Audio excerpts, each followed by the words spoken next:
विषय के 2 दिवसीय कॉन्फ्रेंस की आज के इस उद्घाटन कार्यक्रम में समारोह में उपस्थित उत्तर प्रदेश सरकार में मंत्रिमंडल के मेरे वरिष्ठ सहयोगी, उप मुख्यमंत्री श्री ब्रजेश पाठक जी, केंद्रीय मंत्री श्री जितिन प्रसाद जी, उत्तर प्रदेश सरकार में आईटी एंड इलेक्ट्रॉनिक्स विभाग के मंत्री श्री सुनील शर्मा जी, राज्य मंत्री श्री अजीत पाल जी,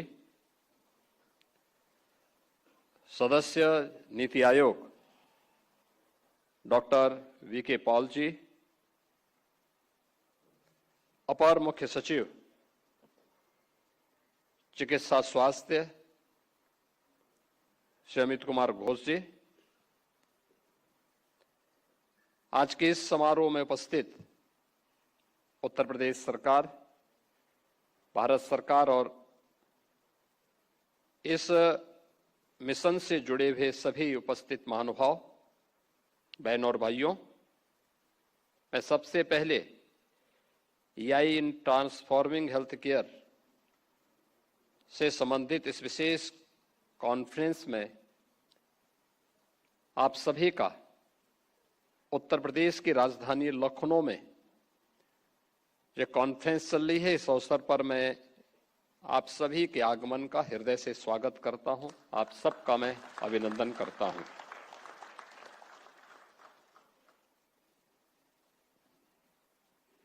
फरवरी 2026 जिसकी चर्चा भी हमारे केंद्रीय मंत्री श्री जितिन प्रसाद जी ने की है, आदरणीय प्रधानमंत्री जी के विजनरी लीडरशिप में जो EI इम्पैक्ट समिट 2026 का जो आगामी कार्यक्रम है, उस दृष्टि से यह अलग अलग सेक्टर से जुड़े हुए EI से संबंधित उन सभी पक्षों को लेकर के आम जनमानस में भी और राज्य सरकारों में भी इसके प्रति एक जागरूकता पैदा हो।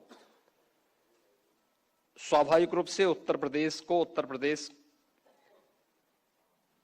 के बारे में आदरणीय प्रधानमंत्री जी ने हेल्थ केयर से संबंधित इस कॉन्फ्रेंस को EI इन हेल्थ केयर, उससे संबंधित हेल्थ केयर से संबंधित इस EI कॉन्फ्रेंस को उत्तर प्रदेश यहां लीड कर रहा है। मैं आदरणीय प्रधानमंत्री जी को इस विजन के लिए और उत्तर प्रदेश को इसके लिए चयन करने के लिए, इस कॉन्फ्रेंस के लिए हृदय से आभार भी व्यक्त करता हूं। मित्रों, हमारे सामने तकनीक जीवन में कैसे परिवर्तन ला सकती है, हम लोगों ने पिछले 11 वर्ष में बदलते हुए भारत के अंदर इस बात को जमीनी धरातल पर मूर्त रूप लेते हुए देखा है। मुझे याद है, आज से 8 वर्ष पूर्व जब 2017 में हम लोगों ने सरकार बनाई थी, उस समय हमारे सामने जो सबसे ज्यादा शिकायतें आती थी पब्लिक की ओर से, वो शिकायत होती थी कि साहब हमें राशन नहीं मिलता है। पब्लिक डिस्ट्रीब्यूशन सिस्टम पर सबसे ज्यादा उंगली उड़ती थी। हर गांव में, हर जनपद में, हर एक स्तर पर, और हम भी असमंजस में रहते थे कि क्या होगा। हम लोगों ने उस समय एक घोषणा की थी कि हम लोग एक डिजिटल कार्ड जारी करेंगे और इस डिजिटल कार्ड के माध्यम से फिर हम लोग प्रदेश के अंदर इस पूरे सिस्टम में आमूलचूल परिवर्तन लाने का काम करेंगे। और मैं धन्यवाद दूंगा कि उस समय जब हम लोगों ने 2017 में कार्य करना प्रारंभ किया था, तो आप इसी से अनुमान लगा सकते थे कितना चोरी होता था, और वो शिकायत भी पब्लिक की ओर से जो थी वो बहुत जायज भी थी। 80,000 फेयर प्राइस शॉप यूपी के अंदर है, और मुख्यमंत्री बनने के पहले उस दुर्व्यवस्था को मैंने बहुत नजदीक से देखा था। मैंने उस समय तत्कालीन जो हमारे चीफ सेक्रेटरी थे, पुलिस के सीनियर जो ऑफिसर्स थे, उन सबको मैंने एक साथ बुलाया था। फूड एंड सिविल सप्लाईज से जुड़े हुए अधिकारियों को भी बुलाया था और एक साथ हमने एक प्लानिंग के तहत 80,000 फेयर प्राइस 100 पर छापेमारी करवाई थी। 30 लाख फेक राशन कार्ड हमें बरामद हुए थे और 30 लाख राशन कार्ड उन गरीबों के थे जो वंचित थे, जो शिकायत करते थे, लेकिन उन 30 लाख के नाम पर राशन निकलता था और वह राशन बाद में ब्लैक होता था। हम आभारी हैं आदरणीय प्रधानमंत्री जी के कि उन्होंने उस समय टेक्नोलॉजी का बेहतर उपयोग करवाया। हम लोगों ने 80,000 दुकानों के लिए ई-पॉस मशीन लगवाई। डिजिटल स्क्रीन के माध्यम से हम राज्य से उसकी मॉनिटरिंग करते हैं। आज शिकायत जीरो है, जीरो शिकायत है। ये टेक्नोलॉजी कैसे चेंज ला सकती है व्यक्ति के जीवन में, शासन के विश्वास को अर्जित करने के लिए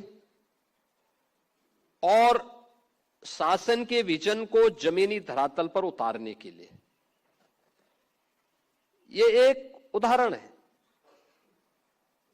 ऐसे अनेक उदाहरण हमने पिछले 11 वर्ष के अंदर जमीनी धरातल पर उतरते हुए देखा है। याद करिए, पहले शासन की किसी भी वेलफेयर स्कीम का लाभ जरूरतमंद नहीं ले पाता था। अब छोड़िए, औरों की बात छोड़िए, निराश्रित महिलाओं को, वृद्धजनों को या दिव्यांगजनों को जो पेंशन मिलती थी, ये 300 रुपये महीने मिलती थी और 300 रुपये महीने भी उन लोगों तक 3 महीने या 6 महीने में जब पैसा आता था तो उसमें भी कट लिया जाता था, क्योंकि नगद भुगतान होता था या उसका चेक दिया जाता था। चेक काटने के लिए या नगद भुगतान करने के बदले में जो संबंधित बाबू हुआ करता था वह पैसा लेता था। लेकिन डिजिटल ट्रांजैक्शन ने, डीबीटी ने कैसे चेंज लाया है। आज अगर उत्तर प्रदेश के अंदर हम वर्तमान में 1,06,00,000 ऐसे परिवारों को जिन्हें वृद्धावस्था पेंशन, निराश्रित महिला पेंशन या दिव्यांगजन पेंशन का लाभ दे रहे हैं, 12,000 रुपये सालाना दे रहे हैं और हर तीसरे महीने हम लोग यहां डीबीटी के माध्यम से एक क्लिक से उन सबके अकाउंट में पैसा भेज देते हैं। जनधन अकाउंट ने,